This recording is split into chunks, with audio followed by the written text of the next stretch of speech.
Doesn't have a question mark, but it does ask you a question. What do you see? Have you ever had one of those things where you look at it and you're supposed to have some kind of picture there? Well, you're not supposed to have a picture there. Don't start going, well, I see Jesus on this. Don't, no, we're not doing that. Or, you know, Riley and I were looking at it last night. And I look, there's a person right there. Look. And I don't know, maybe you can see it. I don't know, but that's not really... but what do you see? I have a picture, if they were able to pull it up. Have you ever seen this? Do you see the young lady and the old lady? I mean, if you stare at it one way, you can see, right? You see the big nose and the lips. I need my pointer. I knew, and you can see the old lady. But then if you look, then there's the young lady, right? And sometimes it's just your perspective. Sometimes it's your angle. Sometimes, right? Have you seen those? Have you seen those pictures where it's got all the little pixels or it got all the dots, and you look at it and you're supposed to focus on one thing, and when you focus on one, it's supposedly supposed to give you a picture. It's never worked for me because my depth perception's off. You know, it's like going to watch 3D, man. Just like I'm not wasting my money. I mean, even with glasses, 3D doesn't do anything for me. So it's just like, and everybody's going, oh, and I'm like, what? I see this. But it's what we see, right? And I asked that question, what do you see? Really, with the idea or the thought process today as we continue from last week just a little bit, as we talk about vision. You know, vision's not just about seeing.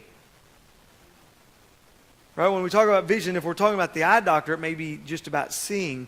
But when we're talking about in a faith realm, or when we're talking about a vision for our life, we're not talking about so much the things that we can see. Really, most of the time when we're talking about vision, we're talking about those things that we don't see that we're anticipating, correct? And so, as we look at this morning, I want us to open up our eyes to see what the Lord sees. You know, there's a person who gets a lot of credit for seeing something, having great vision. His name was Walt Disney. In fact, probably most of us have had an opportunity to go there and enjoy some of the things that he does, or did. But Walt Disney never lived to see the opening of Disney World. How many have been to Disney World in Florida? It's pretty awesome. They say it's the greatest place on earth, but then I come to church and I'm like, no, it's not. I like this place much better. Doesn't cost me as much. I get to laugh at a few more people. No, but you know, it says that he never got to see the grand opening of Disney World. And during the opening ceremony, someone allegedly made the statement to his wife, "It's a shame Walt is not here to see this." To which she responded, "He did see it, or it wouldn't have been here." He'd already seen with his mind's eye the things that would take place. In fact, Epcot was really not supposed to be some attraction. It was supposed to be a way of life. That was his vision for it. The perfect community, the perfect situation is what he was trying to create in that. And yet we go there now as a show, as something we go to visit, something we go to participate. And sometimes it's hard to see the things that people see. Sometimes we get to see, such as back in 2002 when we were in the process of planting a church in the Haslett area. My brother-in-law is a commercial real estate, and he lives in one of the top commercial real estate guys in the nation, and he's in Lubbock. That man must be living right or something. But anyway, in Lubbock, and he does a great job.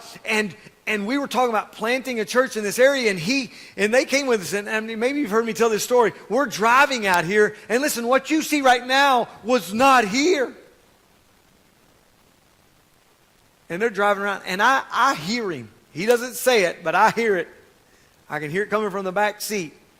And you're an idiot. He never said that, okay? Because he knows better. I'll give him his sister back. No, she's not here to defend herself. See, no. The thing is, and he didn't say that. But you read people sometimes. They're like, I don't see this. I don't get this. So it was Labor Day, of 2002, and they were here on Tuesday morning. He goes to his office. The first fax, you know that was a long time ago when we talk about faxes. The first fax on his fax machine was, the next booming area is Alliance. Like, see, I'm no idiot. You're in Lubbock. I'm where it's happening. Now, because see, the thing is when the Lord began to show us, we didn't see the buildings. We didn't see all of the stuff. At least not in the natural realm. We sensed it, we saw it, we anticipate, and we believe. And those will even be some things that we talk about this afternoon. But you know something? We understand that whenever we see vision or have vision, some people think that it's looking into the future and seeing what the future might look like. And others may say it's just big dreams. And they're probably both great definitions. But vision is not just about a new and bigger idea. Without being too over spiritual about it. You know, people talk, well, I have a vision for the church. You know something? Jesus has a vision for his church. Now listen, I'm not criticizing or ridiculing anybody because they go, I have a vision for the church. And I understand what they're saying. And like I said, I'm not trying to oversimplify or any of those things. But a lot of times we can overcomplicate things and say, well, we have this great vision. And it's skewed from the vision that Christ has for his church, right? And so when we talk about vision today, listen, I have visions, I have dreams of big buildings and playgrounds and ball fields and a pond that we can go fishing in without a license and all the stuff. You know, I see all of that, I sense all of that, I anticipate all of that. But you know something? That's not anything if it doesn't align with what Jesus desires us to do. And so this morning as we talk about vision, we talked last week vision for ourselves, and today we talk about vision for us. Our vision, and that's almost being too selfish, so we say vision for us. But don't get caught up too much in that. And sometimes it's hard to see. But can I tell you this, that God always has a vision for us. I remember, and as I say that, I remember when I was younger, my dad used to tell me Psalms 37:4. Delight yourself in the Lord, and he'll give you the desires of your heart. And when I was young, that meant something totally different to me than when I got older and had another revelation of that. It is true. If I'll delight myself in the Lord, he'll give me the desires that I have. The reason I know that, because I'm married to Tiffany. That was a desire of my heart, to marry a beautiful woman that loved God, that loved me, that wanted, you know, all the things. And awesome. 12 on a scale of 10, right? And y'all all agree with me and tell her y'all tell her later that I said she was a 12 on a scale of 10. But those things. So the thing is I believe that he does give us the desires of our heart, but I also believe this, and this is the revelation that I came to understand. As I delight myself in the Lord, you know what? He begins to give me desires that he has. You see the difference? And I was older when I began to get a revelation of that. That yes, I can believe God, that he'll give me the things that I desire, the things that I hope for. But I also understand this, that as I would delight myself in the Lord, he would begin to change some of those desires. Such as, it was my desire, and you've heard my testimony, that I told everybody growing up, all the way through high school, all the way through college, that I was going to be, if I didn't make it to the NFL, and that I was going to be the next Tom Landry. Now, for those that have been around long enough, and you know Tom Landry, that's a great accolade, right? But you know something, somewhere along the way, the Lord began to change my vision, not because he had less, but because he desired more, not because he wanted to take away what I had and say, I want you to do this, but he began to give me the desires. And so God always has a vision for us. You know, God has had and has a vision for the Israelites. I want to go to Exodus and I'll hit some of this. I'll do some of this in the SRV, the Scott Russell version. I'll do some of this as we'll read this. But in Exodus chapter 3, I want us to go there because God begins to tell his vision to Moses. I don't know if you remember this story, but there's a story in Exodus where Moses is in the backside of the desert and he's working for his father-in-law and he sees a bush that is burning, that is not being consumed. That's pretty awesome. That it's burning, but it's not going away. It just keeps burning. And so it catches his attention. So he goes over and God stops him. He says, don't draw any near. In fact, you need to take off your shoes. You're on holy ground. And so he takes off his shoes and God begins to speak to him through the burning bush. In verse 8 he says, I have come down to rescue them, talking of Israel, from the power of the Egyptians and to bring them from that land to a good and spacious land, a land flowing with milk and honey. God had a vision for his people. They were living in a prosperous land. And one reason that land was prosperous was because of the Israelites. But he's saying, I've heard their cry, I've heard the things, I've seen the things that the Egyptians are doing to them. I'm sending you to go and bring them out, and they're going to go, I'm taking them, you're leading them to a land of milk and honey. Now, that was the vision. Nobody could see that, nobody could understand that. Moses began to try to tell that to people, and they're like, what? We don't understand. And yet God had a vision for his people. We see in verse 11 or in verse 12 of that same passage, he says, he answered God and said, I will certainly be with you, and this will be the sign to you that I have sent you. When you bring the people out of Egypt, you will worship God at this mountain. Just think about it for just a moment. Moses is looking around and he's trying to look at this place, but imagine the years and the days, whatever it was later, that he would come to this mountain and he would see it. He would remember the fiery bush. He would remember that God said, and wouldn't you know, something on the inside of him began to well up and say, this is God. He said it's a sign. How many of you know that whenever you try to tell, and I told you that when I was younger, I used to say I was going to be in the NFL, and people laughed at me. And I did make it. I wasn't there for long, not for long, NFL, right?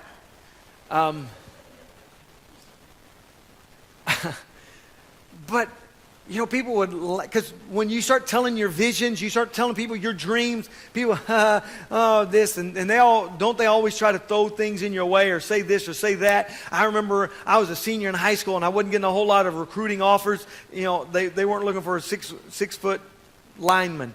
And so the thing was, I remember my mom one day, my mom said, well, maybe Scott, you're just not good enough. Who needs enemies when you got a mom like that?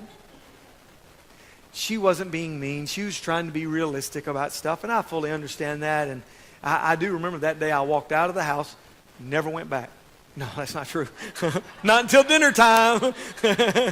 Mom, what are we going to eat? No, but I left. Why? Because, you know, something on the inside of me, that irritated me, that agitated me, because I realized all my limitations, but also knew that I had a desire. And that was to have the opportunity to play and go to school and those kind of things.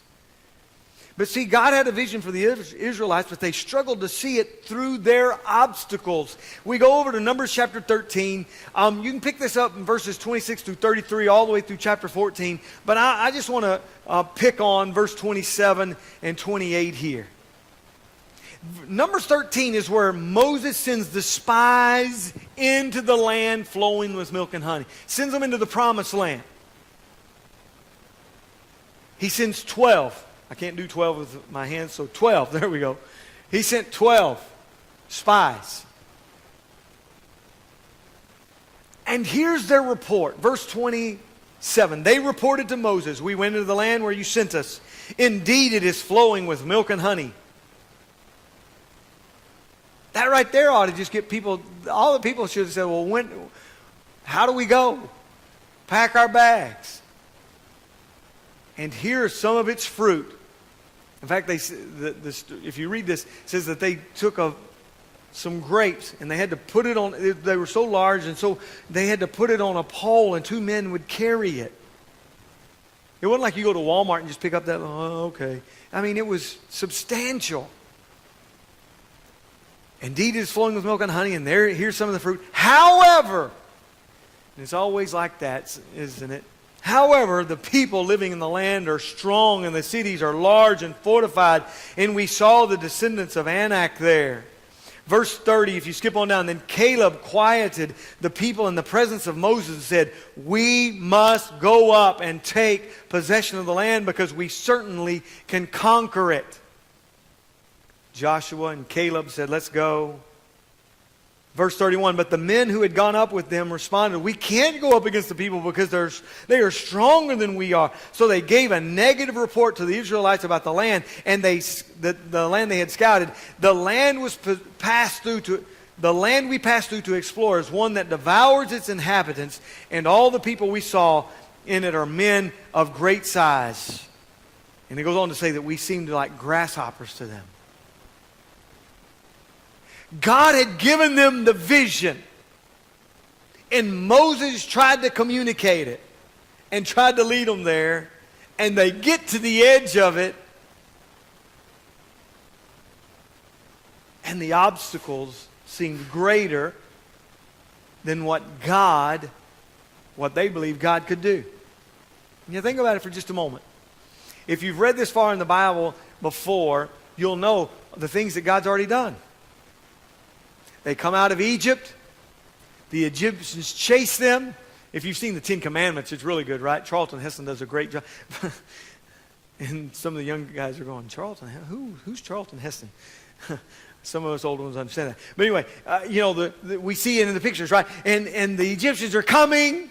And what are we going to do? And God raises up a standard, right? God delivers them. God helps them, and He helps them all along the way, and He helps them right here as they stand at the door. They open up the door, and they go, it's absolutely wonderful. It's awesome, but chapter 14, verse 2, all the Israelites complained about Moses and Aaron. Whenever you complain about the leader, you're really complaining about God. Let me throw, because we vote here in just a little bit. Not in the church, I'm talking about politically, nationally. Listen, who does or who doesn't get in, I don't want to say it's insignificant, it's quite significant. But the thing is when we begin to complain about them, about their politics, about what they do and don't do, you know something, the Word of God tells us this. When we complain about them, we're complaining against God. Because the Word of God says, Paul would say, that it's God that is ordained and God that has allowed them to be in that place. Doesn't mean that we always, so to speak, like it. You know something, there were things that I didn't like that my parents wanted me to do that I didn't always like. But you know something? They were the authority. And so if I was going to abide by the Word of God and live in the house and live another day, I was going to do what Mom and Dad said. But here it is. It says that the whole community complained about Moses and Aaron. Told them, if only we had died in the land of Egypt. And isn't that like us? Come on for just a moment. We can throw a rock at the Israelites all we want to. But we begin to step out in faith. And then we go, but God, if you wouldn't have done that, then I... Have you ever been there? Well, listen, I have. Maybe y'all have never done that. Maybe I'm assuming of some things there. But I know how people are. We begin to complain. If we had died in the land of Egypt, if we had died, what they're saying is we would rather have died in bondage and in persecution to those people is exactly what they were saying. If we'd have died in Egypt, or if we'd have died in this wilderness, why is the Lord bringing us to this land to die by the sword? Our wives and our little children become plunder. Wouldn't it be better for us to go back to Egypt? So they said to one another, let's appoint a leader and go back to Egypt. Because the vision that God had for them, they didn't see the reality of it in their faith or what they could see. And sometimes when we talk about vision, the reason we have difficulties with it is because of the obstacles that are in front of us. Even though the Israelites had seen God's deliverance, they still struggled to see the reality of what God had for them. They were blinded by the difficulties that they faced. And sometimes it's difficult for us to see because of all the obstacles that we have to struggle through. And yet, in spite of all of those, God still had a plan. God still had a vision for His people. And God always has a vision for us. For us individually, for us corporately, for us nationally, however you want to identify it, God has a vision for us. The problem is most of the time we shortchange it, or we say, well, no, that's too difficult, or no, I don't want to do those things. So what do you see? We looked at the picture a while ago, and some people have seen it, and there's a lot of things that we can do. What do you see? Let me ask you this question, and if you live nearby, what do you see on Monday morning, Monday afternoon, about 5 o'clock when you're trying to get home?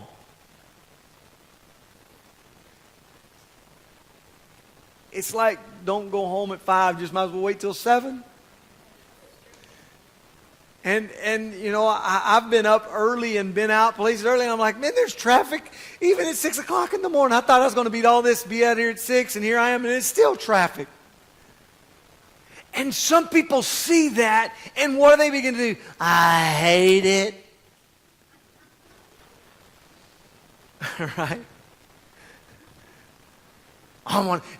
If you're around my household, my oldest daughter, she's like, I'm going to just keep moving out. I'm like, eventually you're going to be in the Pacific Ocean. You just have to just keep moving because it's going to keep growing. It ain't going to change anything for you.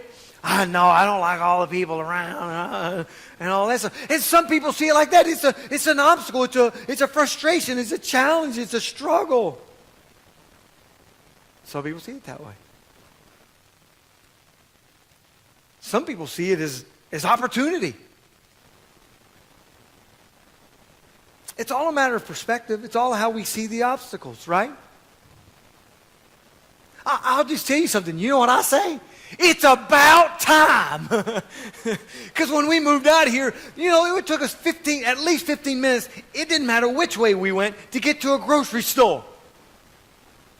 And now, you know, you can get around. You got a few things. In fact, in 2003, we were building our house and we're moving out here. We've planted the church in January, and we're driving out here, and our kids are like, can't we just stay in Colleyville?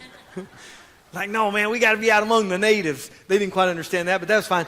We got to be out there. And I said, listen, by the time you graduate, it'll all be here. Well, I missed it with the older two. But with Riker, it was all there, right?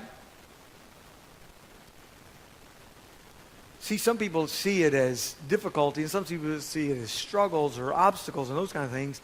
And some people can see it as opportunity. And I just read this. It's in the Keller Citizen. I get it for free. That's why I get it. But it said this. It identifies that the Northwest ISD anticipates growth to, get this, hold, 90,000 students.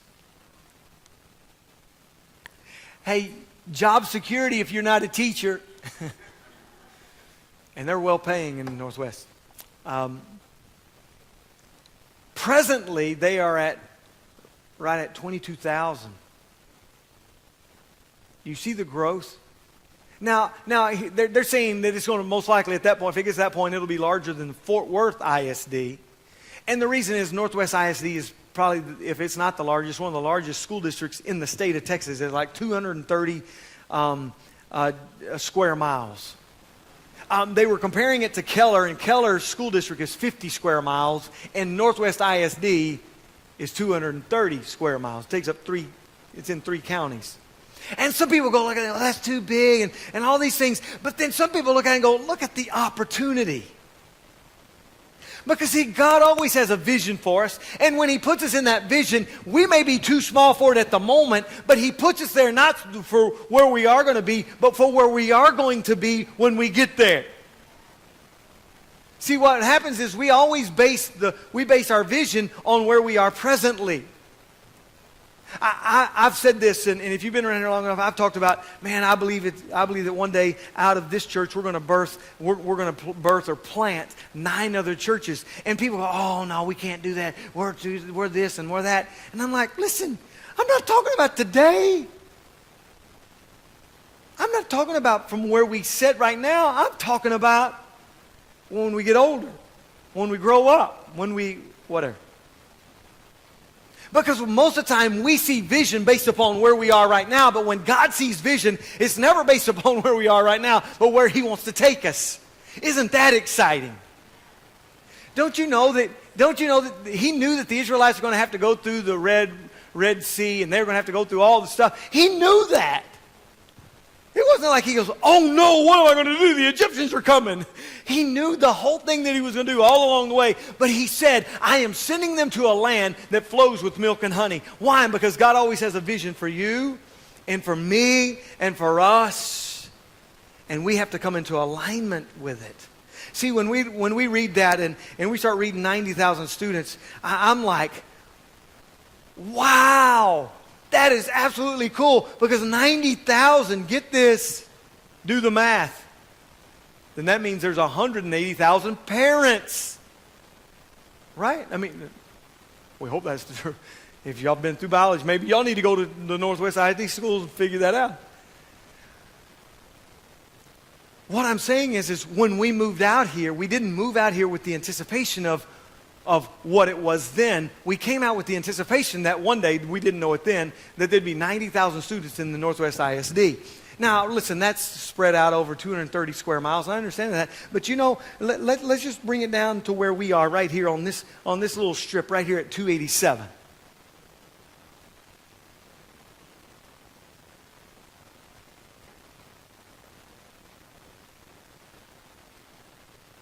You see it coming, and I say for us as a body, let's get ready. Let's not run. Oh, the traffic's bad. Da, da, da. Yes, you know something? I hope one day that we have them standing out line ready to get into service. And if you don't get in by the 3rd service or by the 5th service, you just have to go watch it online. Come on. I'm with you. But see, vision is costly.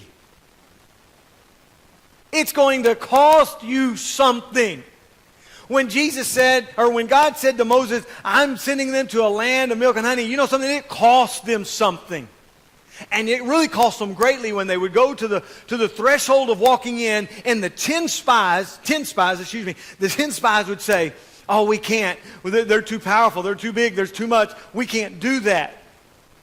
And because of that, they would wander in the wilderness for 40 years until that generation would die. Why did that generation have to die? Because they couldn't have vision. Oh, don't let that be said of us. Don't let us die because we don't have vision. Don't let this generation pass on without passing on vision to the next generation. Let us be the ones that inspire vision in them. Let us be the ones that inspire them to do great things, not only for God, but for themselves as well. But vision is costly.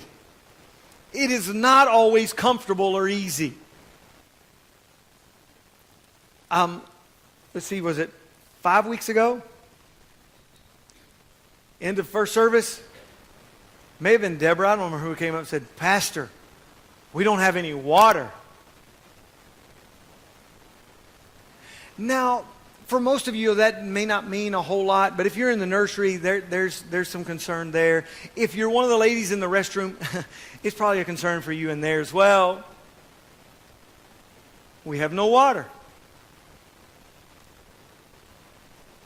Well, vision sometimes is uncomfortable.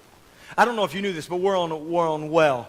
The city, even though they adopted us in, they're horrible parents and haven't got us water. Thank you, Lord, for D.R. Horton.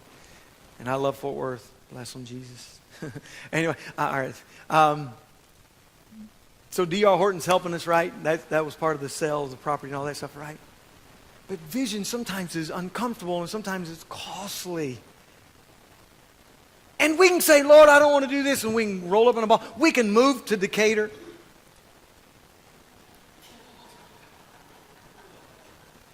I don't mean that, but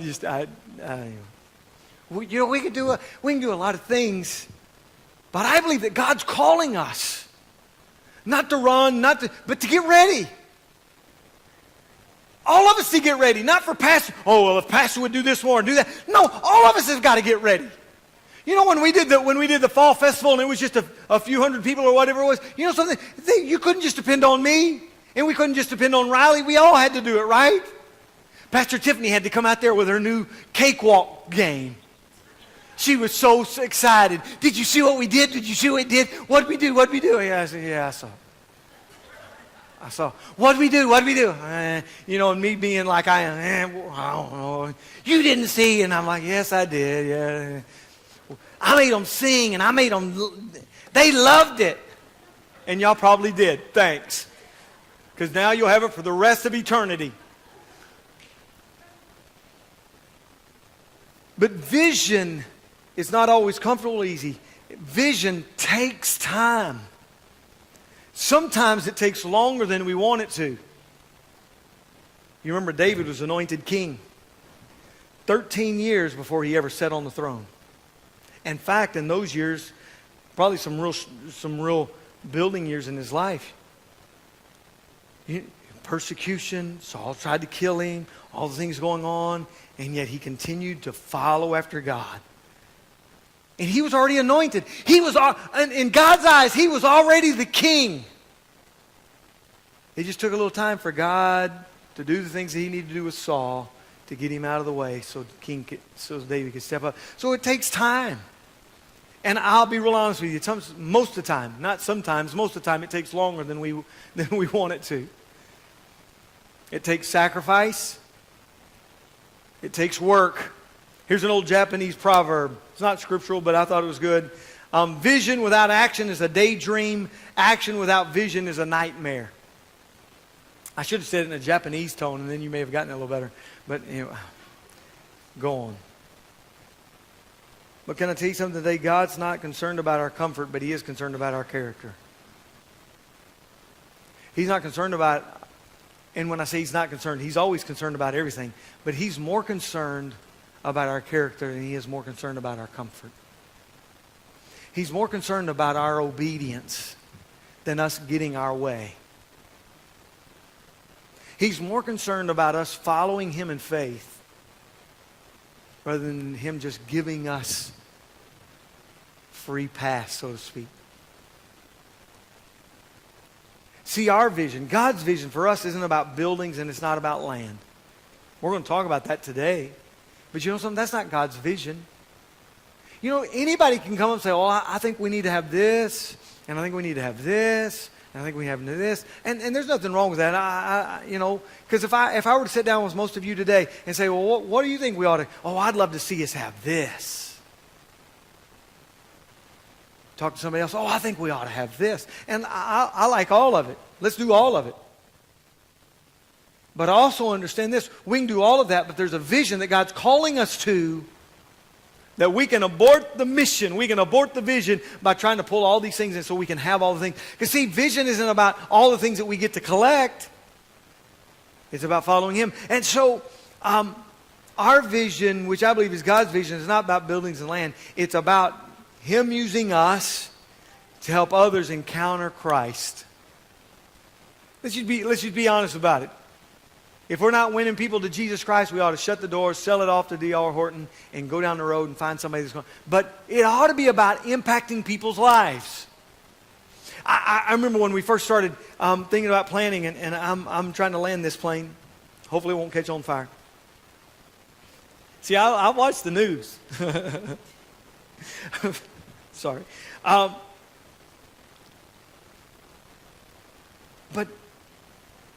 we've got to recognize that God has a plan for us. He has a vision for us, and let us get into alignment with it. We can look at it and say, all these things, all these obstacles, all these bad things. Listen, God is just preparing us so that we can carry what he desires us to carry in the days ahead.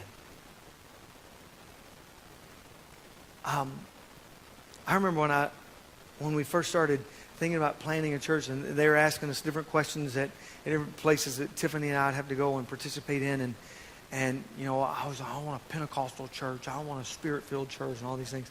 And you start saying those words, and man, people run like crazy. Like, Pentecostal, there's crazy snakes. Well, we ain't got no snakes. I hate snakes. The best snake is a dead snake. I just can't figure out Eve. What are you doing talking to a snake? Aren't you any smarter than that? There's part of the problem right there. She must have been blonde. I'm playing. I'm sorry. I get it back on this. Anyway. But, so terminologies or phrases, get people off, right?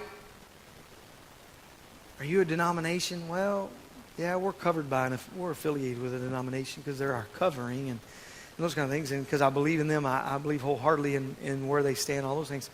But as the years have gone, really the vision for our church, as we look at it, is we're a New Testament church. Whatever that happened in the New Testament, let's let it happen here. Well, I don't know. Well, listen, if it would, all the churches in the New Testament were Spirit-filled Pentecostal churches. Somebody asked me one time, what about John the Baptist's church? I'm like, he's not the one that started the Baptist denomination. In fact, if you read the story, he was filled with the Spirit before he was ever born. So anyway, I'm not here to argue any of those things. I'm just saying, I believe God's vision for us is for us to be a New Testament church. And I wrote this in parentheses, in a millennials world.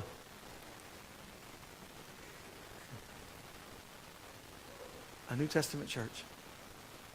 God's vision for us is not about buildings, even though there's going to be buildings. It's not about land, even though the Lord's blessed us with the land. You know what it's about? It's about reaching others. It's about reaching people. And if we fall short of that, then I believe that we've fallen short of His vision for us. But you know what? Something that's going to take work. You have to work. You have to be a part. You have to help in the nursery, and you have to help in children's ministry, and you have to help in youth ministry, and you have to help in women's ministry and men's ministry. You have to work. Don't just think, well, I'm just going and sit down. That's not what God called you to do. That's not the vision that God has for us as followers of Christ, is to sit and to warm a seat and just let everybody think, well, I'm here. Well, that's good. And I hope you enjoy heaven. Just, I'm here. All right, I'll try not to be sarcastic. That gift is coming out, really.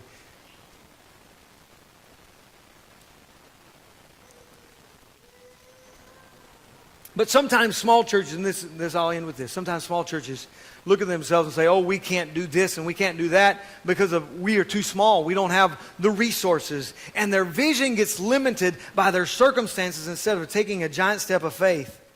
They take baby steps. And I'm reminded of a story. This man writing this, Wes Richards, writes this. He says, I'm reminded of a story who had done something wonderful, and the king called him and told him he could mark off as much of the kingdom as he wanted, and it would be his. The man took his staff and traced a line in the dirt around himself. And the king watched as he finished and said, is that all you want? Just what's in that circle? And the man said, no. I want everything outside the circle. What if we drew a line around this building or around this property, and we made the statement, we want to claim all the territory beyond this place? Not so that we'll have more land. Claim the territory, claim the people. You realize, and I've done the demographics on this, within about a 5-mile radius of just this building, over 250,000 people. That's why all the cars, that's why there's traffic. That's why we just ought to get us a helicopter and forget it all. The thing is those people are not the obstacle. Those people are the vision that God has given us for the church. Not just this church, but the church. Because Jesus died for people. Come be a part of it. Come be committed to it. Come and work. Come and sacrifice. Not because it's easy, but there'll be the opportunity and there'll be the day that'll come that we'll enjoy the land flowing with milk and honey. But there's work in between now and then. Come be a part. Father, help us today. Give us wisdom, give us insight. Give us your vision. In your precious name. Amen. Amen. Come on, let's give the Lord praise this morning. Amen.